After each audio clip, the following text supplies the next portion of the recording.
Welcome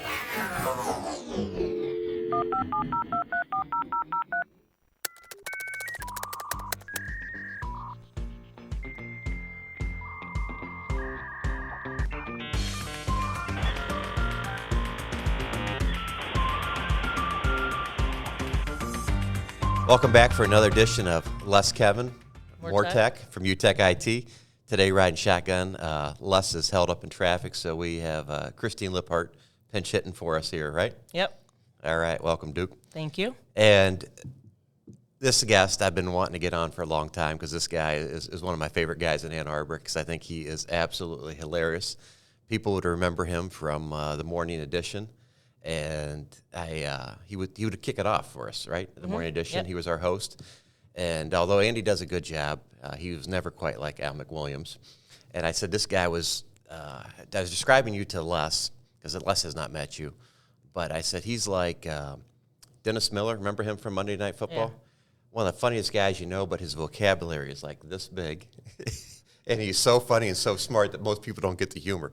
And it was funny to see people at the morning edition, and you would be on a roll, and some people would be laughing like me. And some people are just like straight face, like have no idea. Yeah, what's this guy talking about? But Al McWilliams from QandM Media. Yeah, thank you. I'm very sure that's not why people weren't laughing, but thank you very much. Yeah, no pressure on the.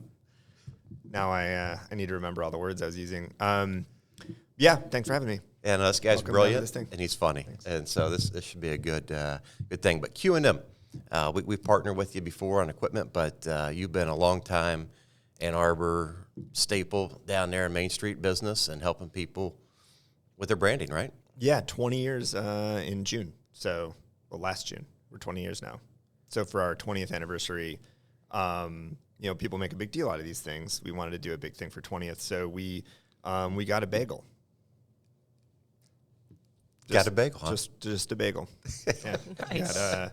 I brought in a bagel, put it on the desk there, and anyone could have it. Did anybody take it? No, nobody ate the bagel. Nobody ate the bagel. It's a weird thing if you only have one bagel, nobody cut it up in little pieces. Yeah. So we kind of feel like I dropped the ball on it a little bit. So maybe we'll do something next year and call it our 20th.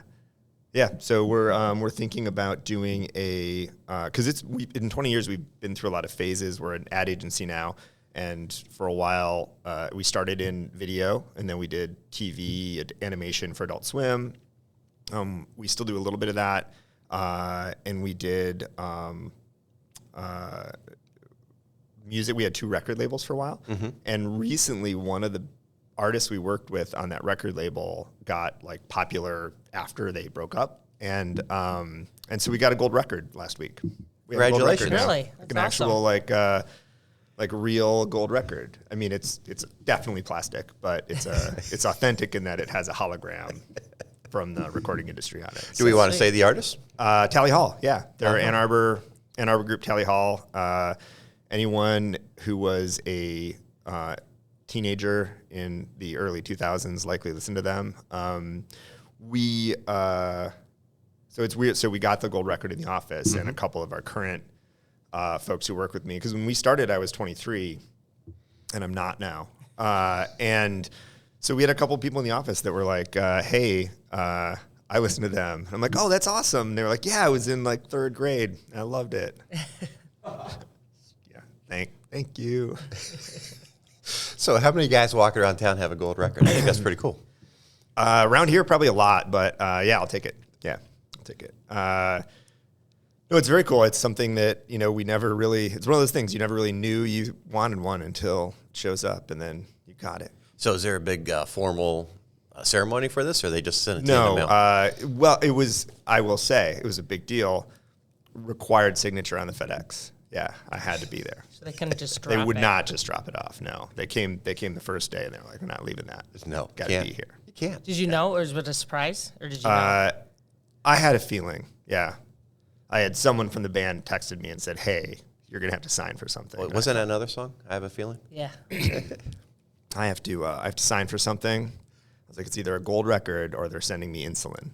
And I wasn't pretty sure it was just the gold record. So ad agency. I hear that a lot of times. I think a lot of people hear, but what does that mean, and what do you do for people? Right. Yeah, that's a very good question. When you figure it out, give me a call and I will put it on our website. It changes honestly every day. So I think right now we do a lot of the top end strategy. So folks have a challenge, and I say challenge, not product, because we do a lot. I would say about 50% of our work is in the public sector. And so we're not selling a product. We're either educating people on the services they already have that they're not using is a lot of it. We are trying to get folks to understand an issue, things like that. So it's a lot of education on that side. And then we do have commercial clients as well. And so at the top level strategy, it's sort of approaching a problem and saying, okay, hey, we have a message. How do we get more folks to understand this message, and whether that message is buy our stuff or whether that message is, understand this problem or understand this solution that we're already doing for the problem. You just need to use it. That's sort of where we start at the strategy level and come up with a solution for that problem. And then that's sort of what I do every day. And then what actually pays the bills, because we don't actually get paid very well for that. It just takes, we bill for it, but we're going to spend whatever amount of time figuring that out as it takes. And often that's a lot of time. So, so what actually pays the bills for us is the execution of those things. So once we have these ideas, once we have the strategies, then our staff and our team kicks in to, execute these things. And that's a lot of digital these days, obviously, but we still run traditional media as well.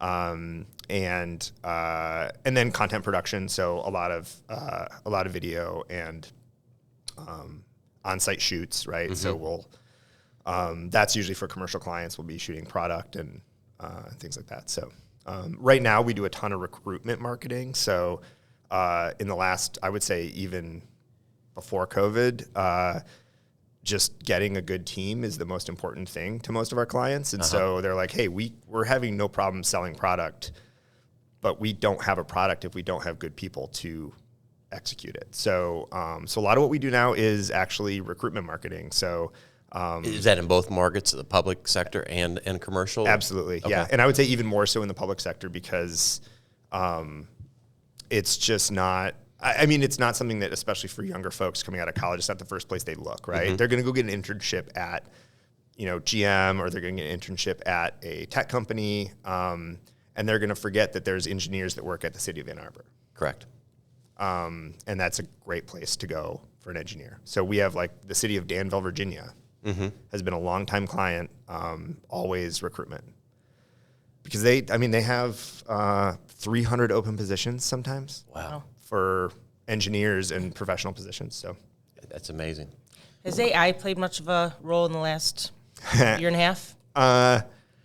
Yes, in that people always ask, are you afraid that this is going to replace you? And I will say absolutely not.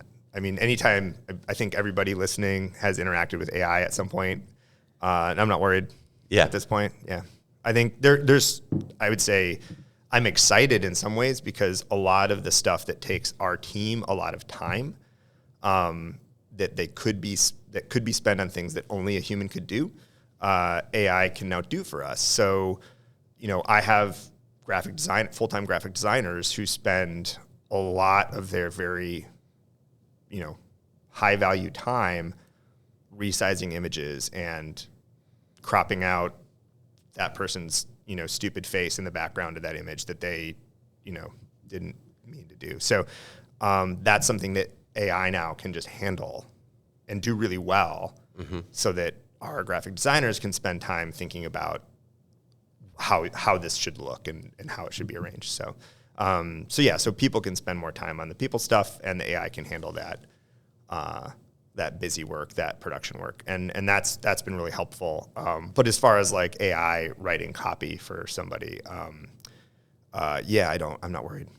Well, I've always been amazed, because I think that sometimes it's tough, right? when you're selling something, you've got a product, you can sell them, like an actual physical widget that they can touch, feel, and they can see what they do.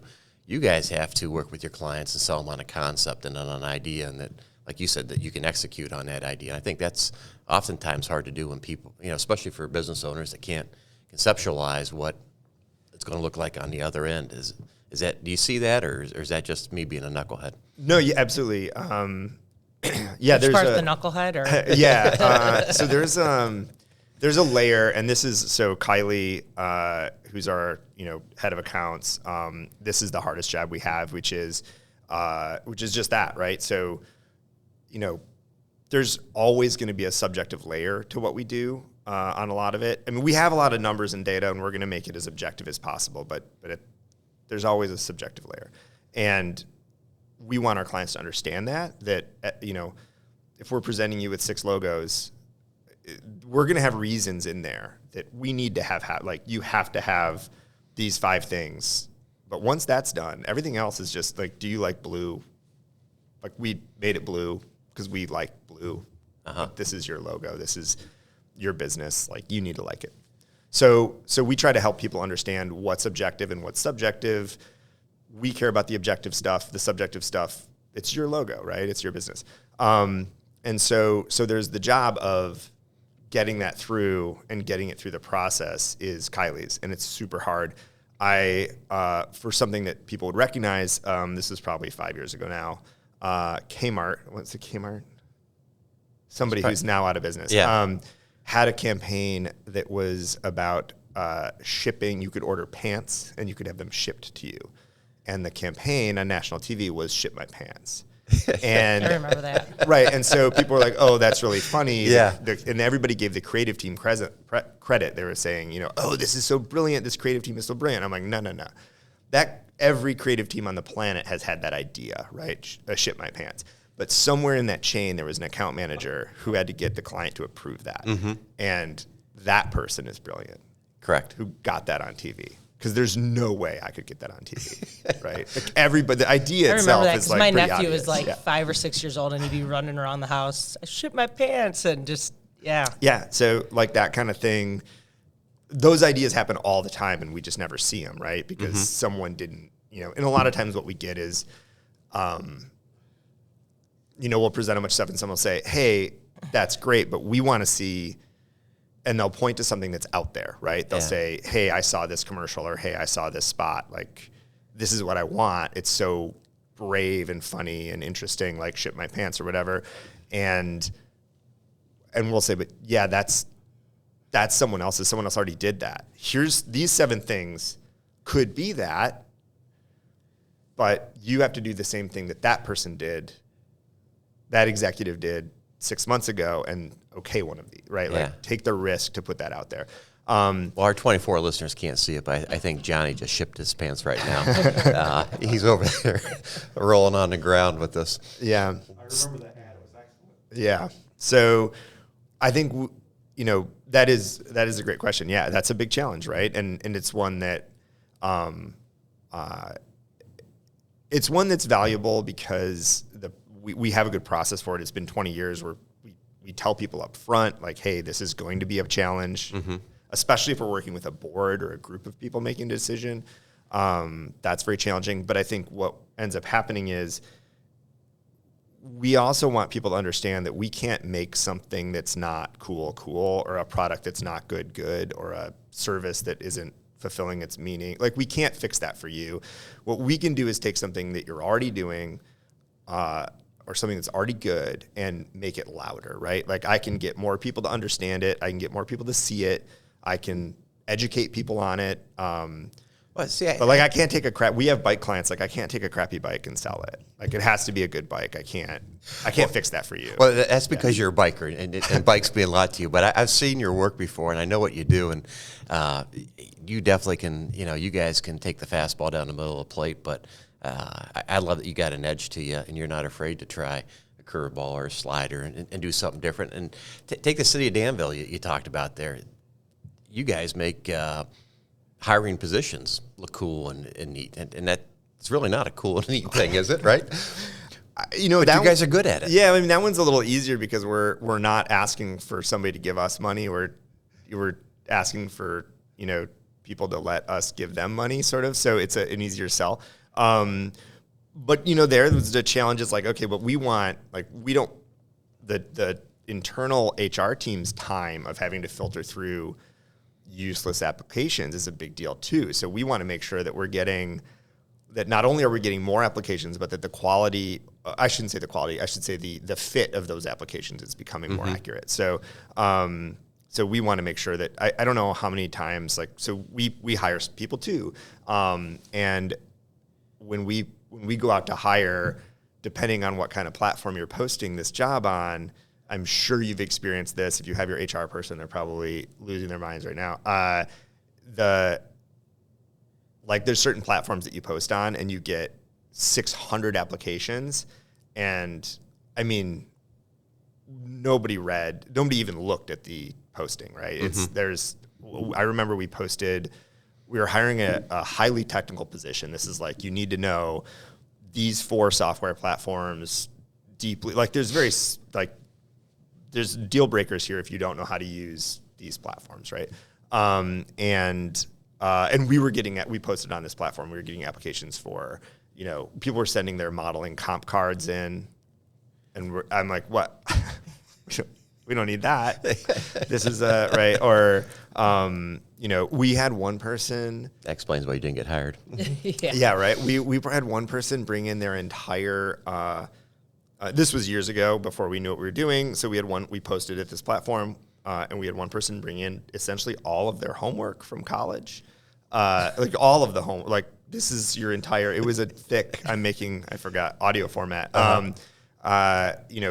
400 or 500 pages of every homework assignment they did for 4 years of college. Bizarre. Wow. I don't know. We don't use that platform anymore. So I'm always impressed because what you guys do, technology's changing, right? So, it used to be billboards and, ads on buses and stuff like that. And now it's video and it's audio and it's social media content and it's changing, but you guys can do the full gamut with all that stuff. And how do you keep your team fresh? Right, because, to be a creative, you're making ads for people, commercials for people. How do you keep that fresh in the office?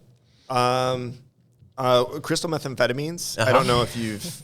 I also feel like if you say crystal meth, you're cheating yourself out of saying the full phrase crystal methamphetamines. It's just a really fun thing to say, especially if it's coming through the headphone. Crystal methamphetamines. Don't get excited, Johnny. So, other than lots of hard drugs, so I would say one thing that I'm super proud of, and I wish I could tell, speaking about recruitment and things, I wish I could tell people what the secret sauce was here. Through the Great Resignation, our staff is the absolute center of the demographic that all quit their jobs in the last 5 years. We had 0 turnover through the whole thing. And I don't know why. We don't pay well. It's not money. It's the bagel. It's the bagel. We brought a bagel in for our 20th anniversary. I don't know. I mean, we have a nice space on Main Street. People walk to work. We have, and people always look at our clients and they're like, oh, that's the fun client or whatever. And you're wrong. Whatever client we have that you think is the fun one, that's not the fun one.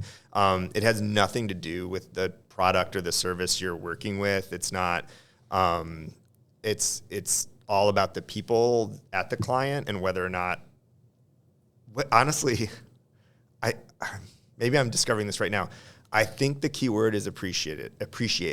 So if our work is appreciated by the client, those are our favorite clients. If our team is appreciated by the client, if they're appreciated by me, if they're appreciated by our leadership, that feeling of appreciation seems to be what keeps people around and keeps people fresh. There is a motivation to do a really good spread of work. So it's standard thing in brand. We do a lot of branding work, and the standard thing is you're going to get, in your contract, I'll say you'll get 3 initial ideas, and then you choose one, and then you have so many rounds of revisions. And so We don't do rounds of revisions. We do a time limit because I don't know when my good idea is going to happen. My designers don't know when their good idea is going to happen. So we can't say that the first 3 are going to be the best ones, but we'll put a time on it, and then we'll do as many as you want within that time. And the time is just really to make sure everybody gets the job done, because at some point you just have to be done, right? But then the freshness, I think, comes from this idea that we never, even though it says 3 in the contract, there's always 5 or 6, right? And that's our designers wanting to have that appreciation, and they know that if they do, 6, that they're gonna, if they have 6 good ideas, they're gonna present 6 good ideas, right? And I think that's about that appreciation, right? And I think that's what. But I don't know. That's a theory that I just came up with right now. Well, we have 24 people listening to the show. Johnny just updated us on the numbers there. So I'm sure all 24 are going to be racing down to see you and check out your facility. But I would encourage anybody that does hear this, they've got to look, if they've got a concept or a problem that they need to solve, you guys would be a great partner for that. And they got to come check out your staff, because when they meet the people at your place, it's a great team. It's a fun, and you talk about culture, right? And every company wants to have their culture. You guys got a culture that you just can't duplicate. You can't replicate it. I mean, I guess I don't. Like I said, I think we had the same things with COVID too. Like, everybody went home for 2 years and didn't come into the office. And I think, and I said I wouldn't talk about it, but I will right now. So when it was time to come back to the office, we gave everybody the option, like, what do you want to do? Like, we don't have to keep this lease. Like, we have a small team. We have people that already work out of state. We have people in LA. Now we have people in Utah. We have people living van life that just during COVID were like, I'm just going to buy an RV and like drive around. So we don't have to keep this office. Like, we don't have to come in. What do you guys want to do? And at first, everybody was like, absolutely, we definitely want to come back. This was when COVID was only like 3 months old, and we thought we were going to be back in a month. And then after a year, and people had changed routines and gotten used to working at home, that changed. But so now we do an optional hybrid sort of thing, like come in Mondays and Wednesdays, we're all in the office, and the rest of the week it's sort of like if you want to. And those optional days, it's straight down the middle. The only thing people don't like about coming to the office is driving there. Mm-hmm. The people who can walk to the office or bus to the office or ride a bike to the office come in every day. And the people who can't, don't. It's like exactly the only factor that matters. Do you have parking by your building? Yeah, there's plenty of parking. Yeah. Hashtag ban cars. So I wanted to get into this because you said it was fun, and this is you, and that's what I like about you. I didn't say it was fun. I said you would get hate mail, and everyone would hate me. You've got ideas like that, and I think so it's your great. bike's sitting out in our lobby. Which sounds right now. like the opposite of fun. But anybody that knows you, or they will know you if they see you riding around on your bike, because you're a big biker. You bike everywhere or walk everywhere, and you believe in that. And so go on this rant about hashtag ban cars. All right. I think it's going to be good.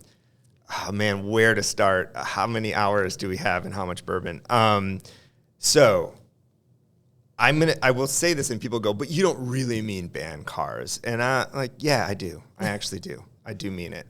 And I used to like dance around that and say, well, man, but no, I mean it. And I understand. I'm despite looking childish, I am an adult human.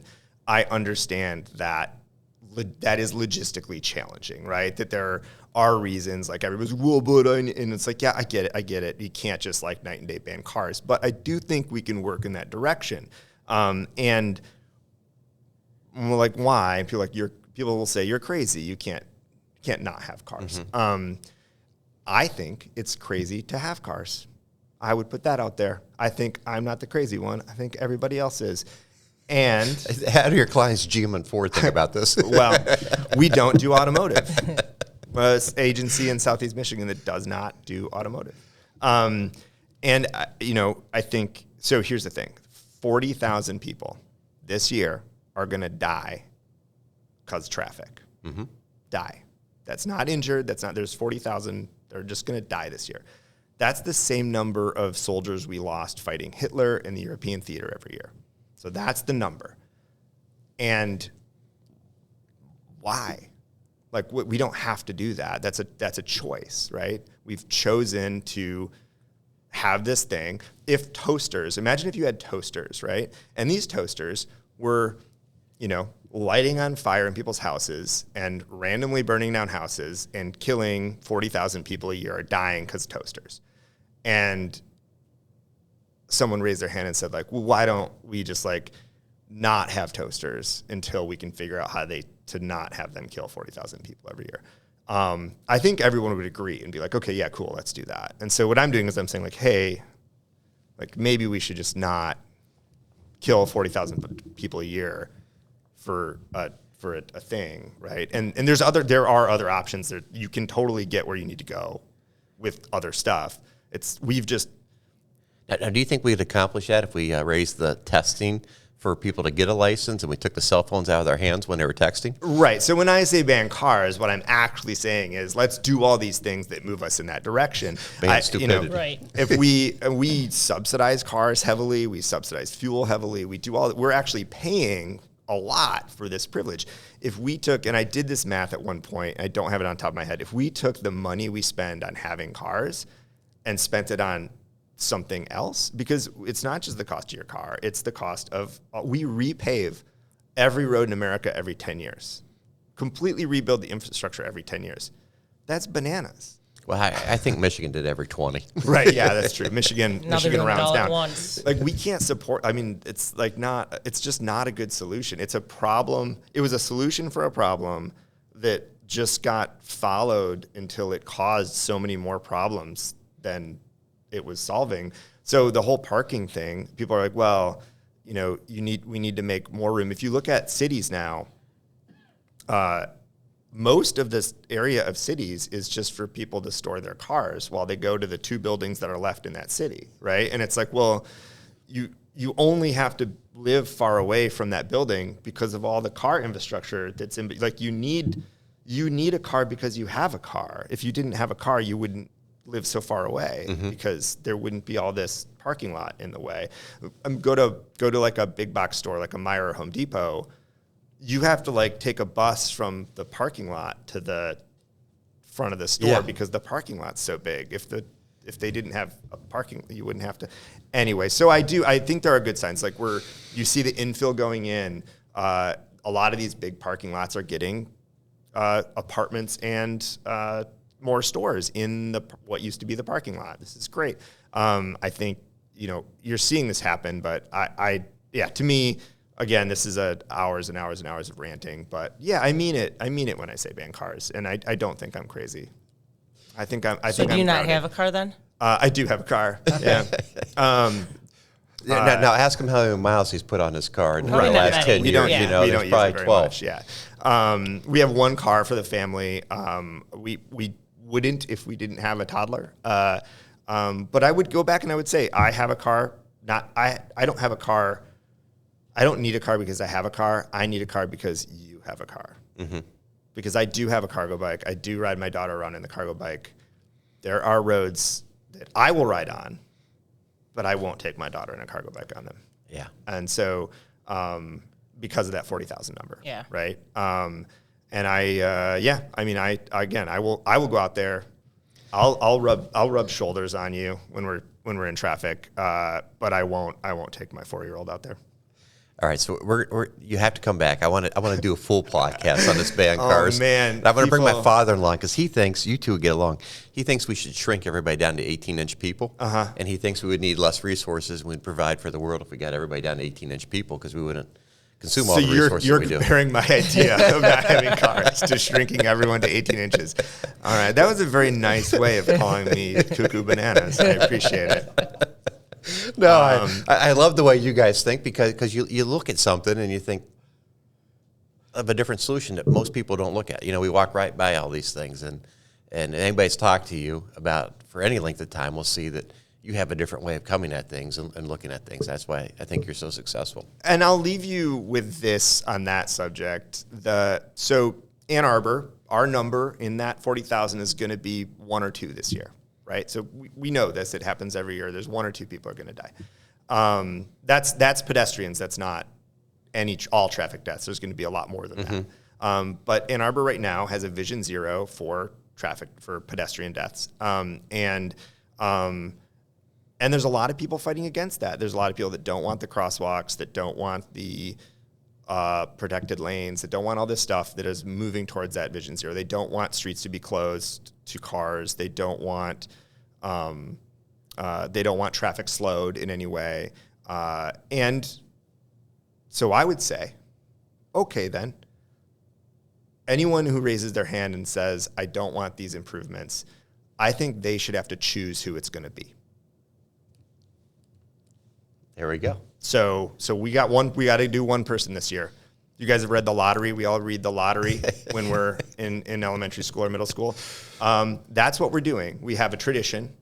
And every year someone has to be sacrificed for the convenience of automobile in Ann Arbor. Who's that going to be? And if you don't agree with me on ban cars or at least improve things, then I think you should have to choose. All right, I'm going to pick a couple people. We'll save that for the next episode for sure. But you got to come back because Johnny, he's been so good today. We need him back on because we got to get the fool out. You know what I mean? I feel like I wasn't tiptoeing funny. around it. No, you are funny. But he's been very tiptoeing around depressing. his. You know, we've got the vanilla. You know, with all his thoughts and ideas. Anybody talks to this guy is going to love it because he's absolutely. Wow. He's on his best behavior today. We got to get him back when he's feeling naughty. Because he'll let it rip and he'll let it go. Can you make that happen, Bazooka? All right. Maybe I'm just getting old and sad in my. I'm over 40 now. I wasn't last time you talked to me. All right. So when you're not riding your bike and you're not removing all our cars and you sit down and enjoy a bourbon, what do you go for? So I'm gonna take you off book here and say a night. I like a peaty Scotch. Okay. I don't drink a lot of brown liquors, but when I do, I want it to taste like Band-Aids. There we go. Thank you, Al. Look, I am. And anybody they got to check you out. They got to go see the fine folks at QandM and get their problem solved, get their media going. And we do this because people listen to it later in the day, right? Mm-hmm. Not because we're recording this at 8:15. Right. Al McWilliams. And you guys are going to do 3 or 4 of these right now, and then have 3 or 4 of these right now, and then go nap at 10 a.m. Then we're going to go out and drive in the car and look for you on the bike. Perfect. Yeah, that's great. Yeah, awesome. Love to hear it. No, we're not. Right. Thanks. Obviously. Thank Appreciate you it, very Al. much. Thank you. Yeah, thank you guys.